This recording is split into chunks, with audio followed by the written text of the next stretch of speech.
네. 그래서 이제 정심 행선분을 하고 있습니다.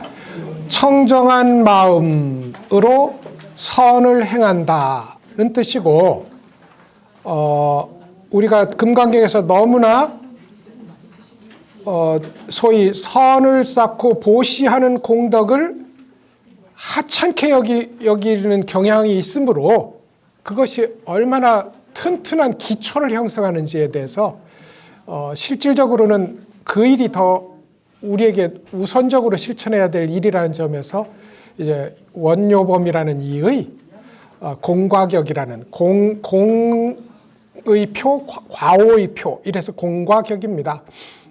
소개를 해드렸고, 이 원요법이라는 인물은 재미있게도 그렇게 훌륭한 삶을 살았는데, 명나라 때 이제 명나라 이여송이라는 장군이 우리나라에 와요. 뭐하러 와요? 외병을 물리치러 원군으로 옵니다. 원군으로 오는데 그때 원요범이라는 이가 우리나라에 옵니다. 우리나라에 왔던 분이에요. 우리 조선에 와서 그 소위 원군의 일원으로 이제 한국을 방문한 적도 있었다. 조선을 방문한 적도 있던 그런 인물입니다. 자, 그래서 이제 이 법은 평등하여 높고 낮음이 없습니다. 이것을 안욕따라 삼맥삼볼이라고 합니다. 해놓고 아상, 인상, 중생상, 수자상이 없는 것으로서 모든 착한 법을 닦아 안욕따라 삼맥삼볼이를 얻습니다. 이랬어요. 그러니까 아상, 인상, 중생상, 수자상이 없는 것으로서 이게 더 이제 중요한 몫이 되는 거죠. 모든 착한 법을 닦아 안욕따라 삼맥삼볼이를 얻습니다. 이랬다고요. 실제 인과관계로 보면 모든 착한 법을 닦다 보면 아상, 인상 등을 녹이는 데 큰 도움이 되고, 왜냐하면 우리가 보시, 방생 이런 것들이 도인이 아니라 할지라도 우리를 점점점 나를 내려놓고 소위 진리의 흐름에 들어가는 계기로서 작용한다 이 말입니다. 그런 의미에서 착한 법을 닦는 것이 아상 등을 내려놓는 본래 숙제를 돕는 데 도움이 되고, 거꾸로 아상들을 내려놓는 본래 숙제를 하면 그만큼 흉내낼 수 없는 착한 일들이 저절로 일어난다. 상호작용한다 이 말입니다. 상호작용한다. 그래서 아상, 인상, 중생상, 수자상이 없는 것으로서 복잡하게 생각할 것 없이 나 하고 나를 세워놓는 자기 중심주의를 내려놓음으로써 모든 착한 법을 닦아 안욕따라 삼맥삼볼이를 얻습니다. 이랬어요. 결국 나가 없고 모든 착한 법을 닦는 거죠. 이래서 이제 정심, 나가 없는 것이 정심입니다. 모든 착한 법, 이게 행선이고요. 삼맥삼볼을 얻습니다. 그 다음에 이제 똑같은 말입니다. 수보리여 착한 법이라는 것을 내가 여러 번 말하지만 이 말입니다. 그것은 착한 법이 아닙니다. 본질적으로는 그것은 인연에 따라서 일어났다가 사라지는 생멸의 현장입니다. 그런 면에서 본질이 아니므로 착한 법이라고 하는 불변의 실체가 있는 건 아닙니다. 그게 아닙니다입니다. 그 이름이 착한 법이라고 합니다. 이것은 인연에 따라서 우리는 부처의 행위를 그렇게 드러낼 수밖에 없으므로 그 이름을 착한 법이라고 말합니다. 이래서 무엇은 이게 불교 변증법에 이제 우리가 현상적으로 세속적으로 말하는 그것이 아닙니다. 본질적으로 아닙니다. 그런데 나중에 그것이 둘이 소위 나를 내려놓고 법에 대한 집착을 내려놓고 나서 보면 그것이 곧 인연에 따라 실천할 수밖에 없는 자리임을 알게 됩니다. 라는 얘기가 착한 법이라는 것을 열에는 착한 법이 아니라 그 이름이 착한 법이라고 말합니다. 이랬어요. 평등하여 높고 낮음이 없다. 말씀드린 바와 같이 안욕따라 삼맥삼볼이 불성, 본래 깨달음, 이것은 우리가 모두 갖추고 있어서 중생이나 부처나 차별이 없다. 그런 의미에서 이 법은 높고 낮음이 없다라고 했어요. 높고 낮음. 아까 말씀드렸듯이 평등한 지혜, 이게 부처의 지혜 중에 한 지혜거든요. 이런 겁니다. 우리가 이제 육식의 편견으로부터 벗어나면 우리가 이 소위 아니비설신의로 알아차리는, 인지하는 일에 왜곡이 일어나지 않아요. 이걸 묘관찰지라고 부릅니다. 잘 봐요. 미술 잘하는 사람은 턱 보고 명작인 걸 알고, 음악 잘하는 사람은 지나가는 소리만 듣고도 명곡인 거 알고, 그렇지 않습니까? 그죠? 그것처럼 우리의 육근 작용이 청정해지면 묘관찰지가 일어난다고요. 그리고 우리도 그것을 얼마 정도는 체험할 수 있다. 지금 말씀드린 것처럼 훈련을 통해서. 그렇지만 실제로는 이제 6가지 육근의 육식에 휘둘리지 않아야 그 일이 일어난다. 그 다음에 제가 말씀드렸듯이 나의 본거지가 되는 의식이 있다. 그게 칠식 말라식인데 그 칠식 말라식을 휘둘리기를 멈추면 나 하고 더 이상 나 타령을 안 하게 된다. 그것이 평등성지다. 평등성지다. 이 정도 되면 이제 이미 현인의 자리, 이제 전체적으로 성인이라고 합니다만 아직은 부처가 아니죠. 그래서 칠식을 극복하면 그렇게 된다는 겁니다. 그 뒤에 부처가 되면서 우리가 하는 일마다 모두 성취되는 일을 성소작지, 이 세계를 거울처럼, 큰 거울처럼 비춰보는 일을 대원경지, 이래가지고 부처의 4가지 지혜를 말하거든요. 여기서 이제 평등하다는 얘기는 그것과 연결되어 있습니다. 아상, 인상, 중생상이 없는 것으로 모든 착한 법을 닦아, 이랬어요. 실제로 아상, 인상, 중생상이 없으면 하는 일마다 모두 착한 일입니다. 악한 일을 할 수가 없어요. 악한 일을. 그러니까 모든 종파의 이 원천이 되는 대승불교의 어떤 뿌리 같은 분이 누구냐면 용수보살이거든요. 근데 용수보살이 이제 바루를 들고 걸식을 가는데 그때 이제 한 임금의 왕비가 공덕을 쌓기 위해서 황금 바루를 선물을 합니다. 이 용수보살에게. 그리고 이제 가서 걸식을 했는데 그야말로 찬란하고 보석으로 꾸며진 바루를 한 웬 허름한 스님이 가니까 도둑이 있다가 야 저거 틈을 봐서 훔쳐야지. 그래가지고 용수보살이 거처로 이렇게 모르게 따라갑니다. 따라가서 이제 용수보살이 공양하고 있는데 이제 창문 밖에 숨어서 여차하면 훔칠 판입니다. 저 스님이 언젠가는 주무시겠지. 근데 창문이 툭 열리면서 바루가 툭 떨어집니다. 떨어져. 그래서 아이고 이게 웬 떡이냐 하고서 이거 주워가다 보니까 이 황금 비루를 창문 밖으로 던져? 이상하다. 그리고는 이제 이걸 들고 가요. 왜 이걸 이러셨습니까? 네가 있는 줄 알고 그랬지. 나는 그게 필요 없고 너는 필요한 모양이니까 가져가라고 줬지. 그랬어요. 스님들은 다 이상합니다. 이상합니다. 옛날에 도둑들 우리나라에도 수월 스님은 도둑이 와서 훔치고 가면 지게 들어줬다는 거예요. 너무 무거워서 쌀찌개니까 못 일어나면 뒤에서 이렇게 누가 들어줄 때 보면 수월 스님이야. 그랬다는 거예요. 왜냐하면 자기를 내려놓으면 일어나는 일들이거든요. 어떤 분은 막 옷이 낡아가지고 정말로 꾀죄죄한 스님이 하나 있었는데 이 스님이 늘 아쉬운 게 하나가 있어. 목욕도 안 하고 옷도 안 빨아입는데 이가 안 생기는 거야.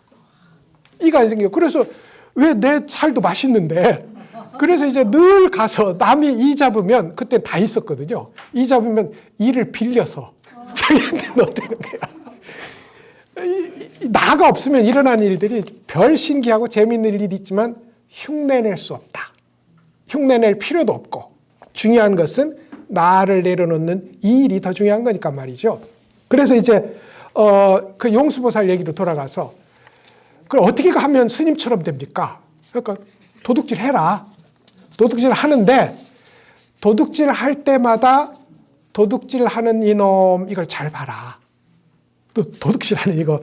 그러니까 도둑질 하려고 하는데 도둑질하는 이놈 보니까 마음에서 별 이상한 생각이 일어나서 도둑질을 하는 거거든요. 도둑질은 그렇잖아요. 그러니까 보니까 그 일어났다 사라졌다 일어났다 사라졌다 하는데 보고 있으니 사라지는 거야. 보고 있으니. 그래가지고 못 훔쳐요. 그래가지고 열흘을 훔치려고 했는데 이 용수보살이 도둑질 할 때마다 도둑질 하는 이놈 이걸 살펴보라 했더니 도둑질을 못해가지고 이제 굶어 죽게 됐어요. 그래가지고 당신이 내 삶을 망쳤습니다. 그러니까 그러면 도둑질 하는 이놈 이거 하지 말지. 그러니까 그거 하니까 너무 마음이 평안하고 좋습니다. 그럼 하든지. 그럼 어떻게 먹고 삽니까? 그러니까 그래서 출가한다. 그래 이제 출가했다는 얘기예요. 무슨 얘기인가 하니 도둑질하는 이놈 살펴보면 아상, 인상, 중생상, 수자상이 없는 자리죠. 악행을 할 수가 없어요. 그래서 모든 선을 행한다 이겁니다. 그래서 이 나를 내려놓는 자리는 스스로 내려놓아 보지 않는 한 상상하기 어렵다. 그러므로 끝없이 나를 내려놓는 일을 수행으로 하고 그게 뭐예요? 무심을 닦는 거잖아요. 무심을 닦고 복으로 짓고 나를 구성하는 것들, 내 재산, 내 체력, 내 정신 이런 것들을 쪼개고 가능하면 전부지만 그건 부처님이나 할 수 있는 일이니까 쪼개서 거듭 내어주다 보면 이게 훈련이 되어서 내 더러워진 바구니가 마음 바구니가 청정하게 씻겨나가는 일이 있다. 거기에 핵심이 나를 내려놓는 일이다 이거죠. 오늘 기왕에 뭐 이런저런 얘기했으니까 얘기 하나를 더 해드리자면 이제 한 불교를 열심히 공부하는 사람이 이제 불교를 보니까 너무 매력적이고 그래서 이제 불교 공부를 열심히 합니다. 열심히 해서는 이런 이제 나를 내려놓으면 부처님 세계로 들어갑니다. 극락 세계로 갑니다. 아미타불 열심히 하십시오. 이것도 물인 걸 알죠? 이제 아시겠죠?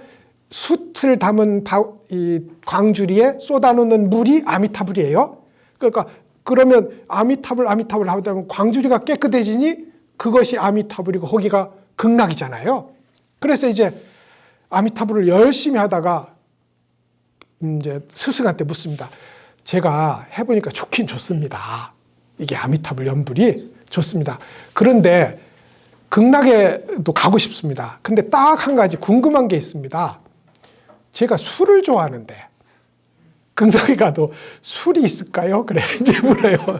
그러니까 이제 스승이 글쎄다. 그래 나도 아직은 안 가봐서 극락에 술이 있는지는 모르겠다. 그런데 당신이 맛본 술로 인한 행복의 그 어떤 것도 극락의 가장 사소한 즐거움을 따라갈 수 없다. 이건 분명하다. 이건 분명하다. 왜냐하면 내 차원으로 극락을 이해할 수 없는 거잖아요. 나를 내려놓는 일이 괴로운 것 같지만 또 똑같은 얘기가 있거든요. 까만 개가 있고 하얀 개가 있는데 개들끼리 전설에 의하면 하얀 개는 다음에 인간으로 태어나는 거라. 자기네끼리 전설이. 그래가지고 까만 개가 이제 하얀 개 옆에 있는 개가 너무 부러운 거예요. 야, 너 좋겠다. 다음 생애가 되면 인간으로 태어나서 걸어다니고 두 발로 걸어다니고 남의 돌팔매에 맞지도 않고 얼마나 좋아.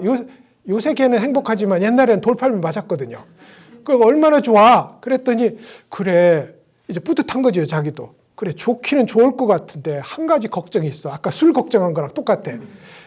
내가 좋아하는 것은 저 찌개 국물 떨어지는 거 하고 뼈다구 먹는 건데 인간이 돼도 찌개 국물 그 찌꺼기하고 뼈다구 먹을 수 있을까? 이게 걱정인 거야. 무슨 말인지 아시겠죠? 아상을 내려놓는 일이 왜 무서우냐?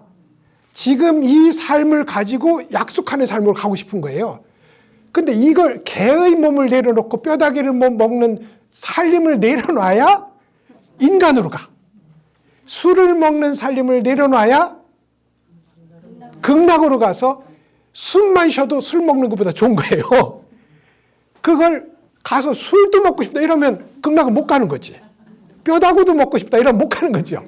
그러니까 그게 아상을 내려놓는 일이 우리에게 이해가 안 되지만 그게 우리를 데려가는 자리는 불가사의한 그야말로 부처님 자리다. 그래서 나를 내려놓는 입장에서 모든 선을 행하면 그것이 부처다. 이게 그 얘기가 됩니다. 착한 법은 자 이래서 이제 그러니까 정심 청정한 마음으로 행선 선을 행한다 하는 얘기를 앞 시간에 원요법 얘기와 경전 얘기로 이제 이야기한 바가 있습니다. 역시나 뭐 앞에서 한 얘기이고 중요한 것은 우리가 실천하는 문제이고 우리 바구니에 떠넣는 물에 해당한다는 것만 알고 이제 또 읽으면 되는 겁니다. 그 다음에 이제 24분 복지무비분을 한번 보도록 하겠습니다. 복지무비라는 건 복은 보시를 통해서 선행을 통해서 얻게 되는 과보로서의 복입니다. 예, 그러니까 이제 우리가 어떤 일을 하든 간에 심지어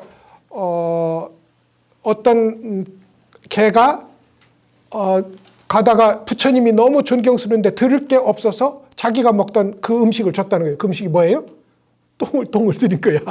그때 똥개였잖아요. 그걸 드렸는데 그로 인해서 그 다음 생에 태어나서 부처님 법을 듣고 부처님 법을 깨닫는 그런 인연담도 있거든요. 그런 의미에서 이제 복은 짓는 만큼 반드시 받게 된다. 하나를 지으면 열로 받는다. 이게 복의 원리다 이 말이죠. 그래서 과보로서의 복입니다. 지는 무르법으로서의 지혜예요. 그러니까 유루의 복으로는 무르의 지혜를 비교할 수가 없다. 이게 복지무비입니다.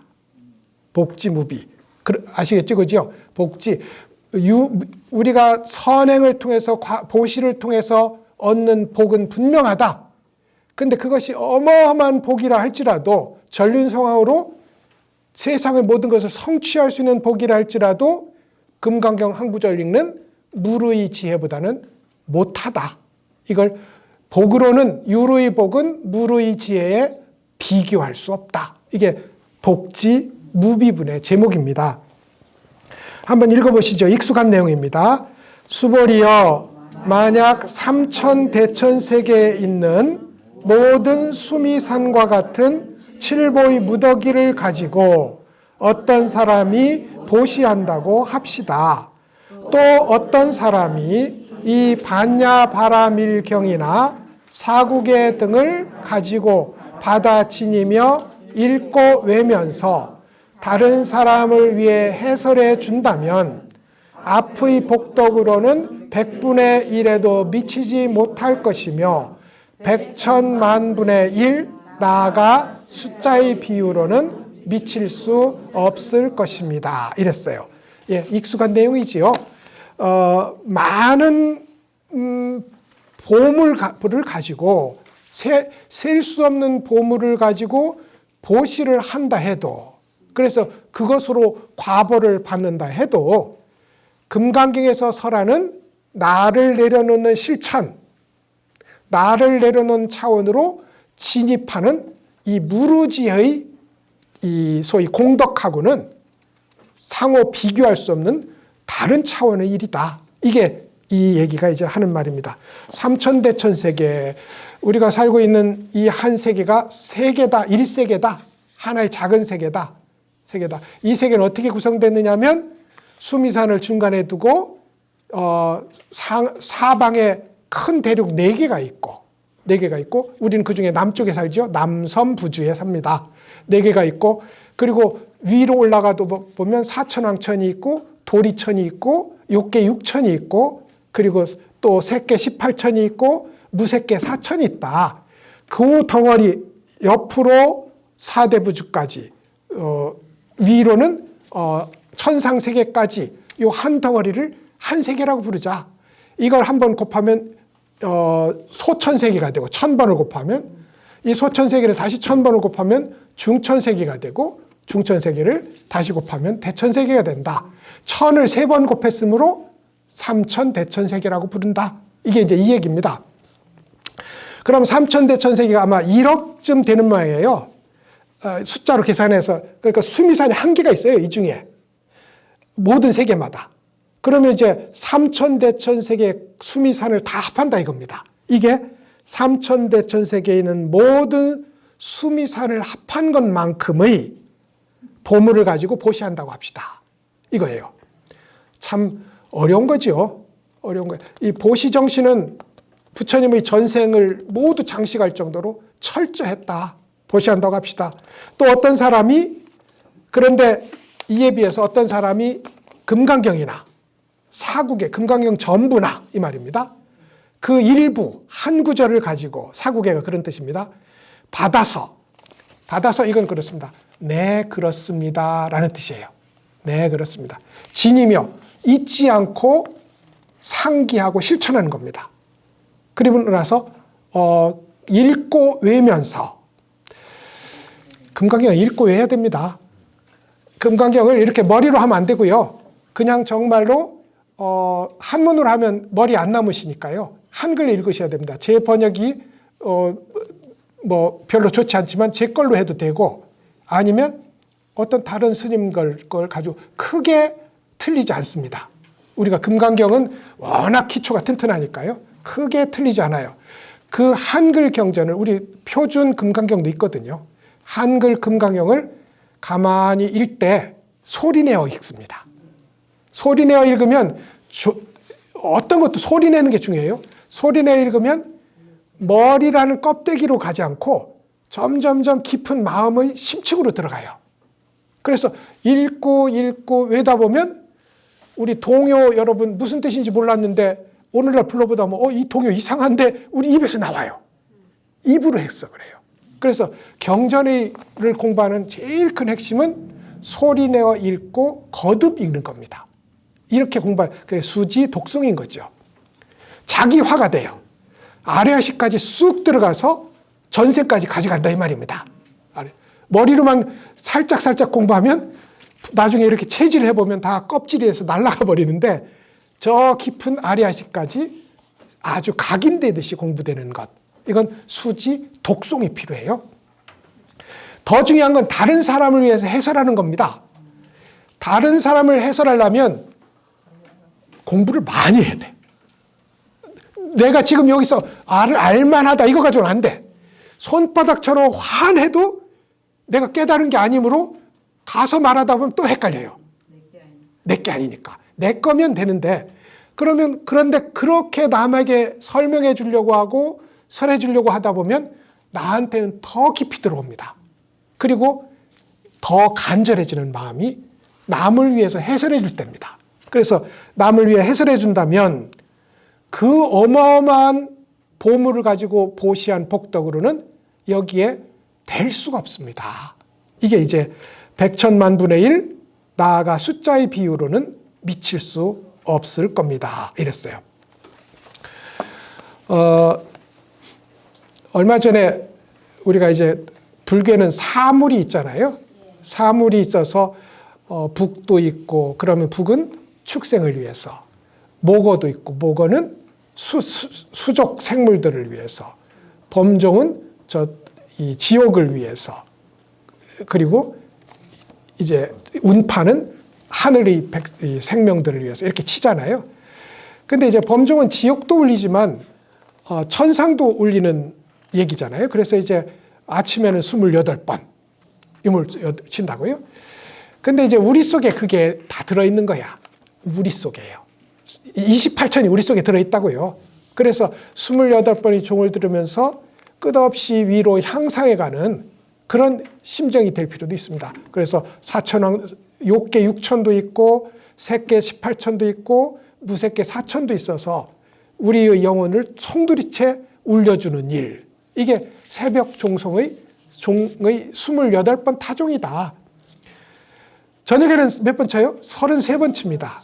그 이제 기독교인들이 알면 가만히 안 있으려고 하는데 제야의 종도 33번 칩니다. 왜요? 불교에서 가진 거예요. 종치는 우리 거니까. 그래서 이제 33번 칩니다. 그 33번은 수미산 위에 33개의 이 천궁이 있어요. 그걸 사방에 8개씩 하니까 32개가 있겠지요. 그러면 도리천왕은 어디에 사냐면 중앙에 살아요. 그러니까 도리천왕이 사는 중앙의 천궁까지 합하면 33개의 천궁이 있습니다. 그래서 우리가 제일 먼저 가려고 하면 우리도 고등학교라고 치면 우리가 어디 가고 싶어요? 서울대 가고 싶잖아요. 일단 서울대를 가야 그 다음에 뭘 할 거 아닙니까? 갑자기 서울대도 안 가고 장관이 될 수는 없는 거잖아요. 그러면 도리천이 우리한테는 제일 설득력이 높은 거야. 제일 근접한 것이고. 그래서 이제 도리천 천중을 움직여주는 33번의 종을 친다. 이게 수미산과 관련된 이야기가 됩니다. 그리고 그게 우리 몸이에요. 우리 한 존재가 삼천대천세계이고 일소세계입니다. 수미산 세계라고요. 히말라야에 가면 카일라스 산이 있는데 그걸 수미산이라고 부르잖아요. 그러면 여러분 지상에 있는 카일라스 산과 진짜 수미산은 같을까요? 다를까요? 이걸 금강경의 도리로 이렇게 하면 됩니다. 카일라스, 그걸 수미산이라고 부릅니다. 카일라스 수미산은 수미산이 아닙니다. 왜? 본질이 수미산은 어디 있어요? 우주에 있잖아요. 우리 속에 있고. 그런데 그 이름을 수미산이라고 합니다. 왜? 모든 현상, 모든 산, 우리 뒤에 용두산도 수미산을 드러낸 형상이거든. 그러면서 그 이름을 수미산이라고 합니다. 수미산은 우리가 말하는 수미산입니다. 수미산이 아닙니다. 그렇지만 그 이름을 수미산이라고 합니다. 이 얘기가 수미산에서 똑같이. 그래서 가서 진짜 수미산 따로 있고 카일라스 산 따로 있다고 하면 우리는 금강경 못 읽은 겁니다. 그건 분명히 수미산인데 그 이름을 수미산이라고 합니다. 용두산도 용두산이라는 이름을 붙인 수미산입니다. 이렇게 보는 거지요. 금강의 얘기입니다. 그래서 이제 삼천대천세계에 있는 모든 수미산과 같은 칠보의 무더기를 가지고 이랬어요. 실제로 이제 이 일은 삼천대천세계에 있는 모든 수미산과 같은 칠보의 무더기를 가지고, 이건 조금 복잡한 얘기예요. 왜냐하면 금강경에서 수미산은 무엇을 비유하는 데 썼냐면 부처님의 보신을 비유하는 데 썼거든요. 부처님의 보신을, 그래서 제가 우리의 몸도 수미산이라고 이해하시면 됩니다. 완전한 32상 80종호와 완전한 색신을 갖춘 존재, 보신이거든요.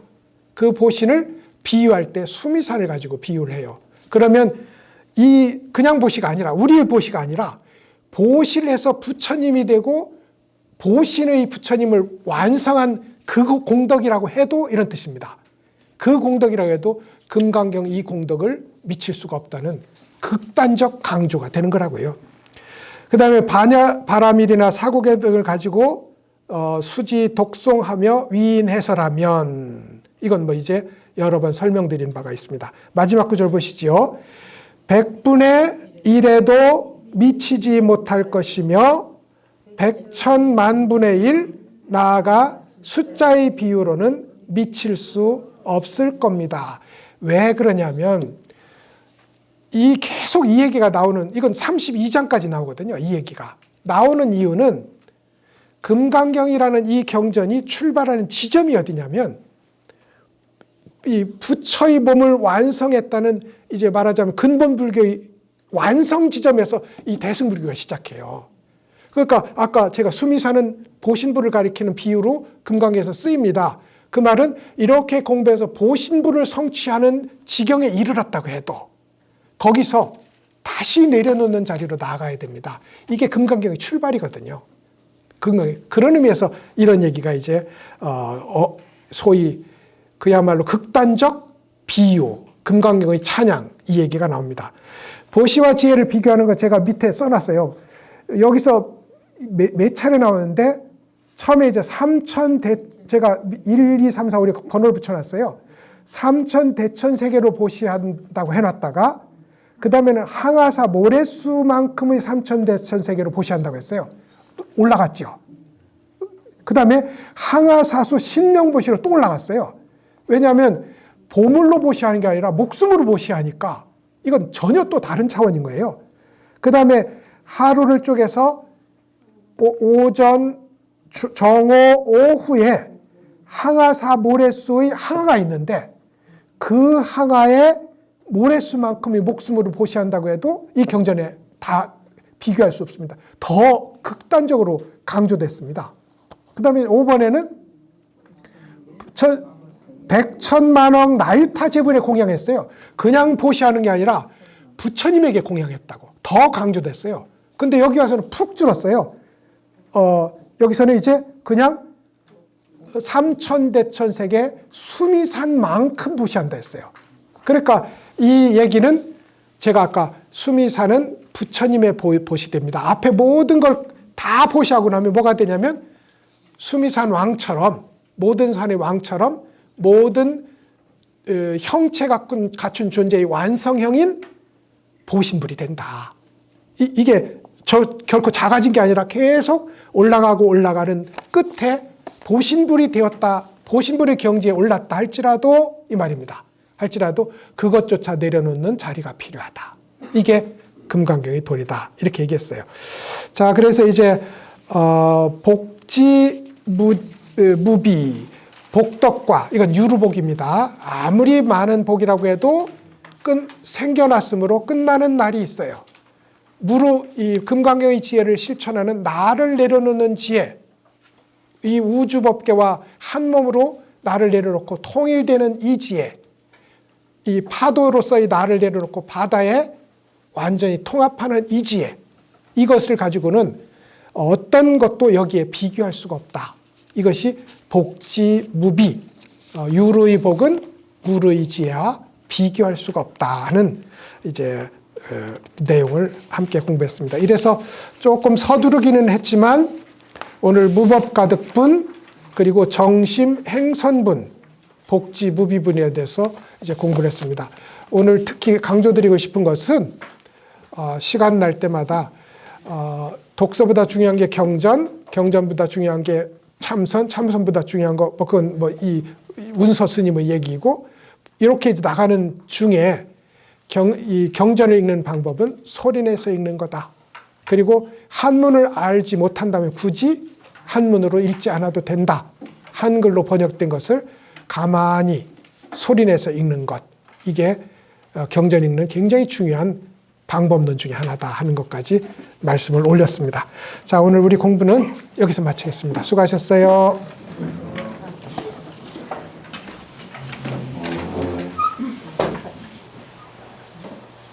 교수님께 합당 일배 올리겠습니다.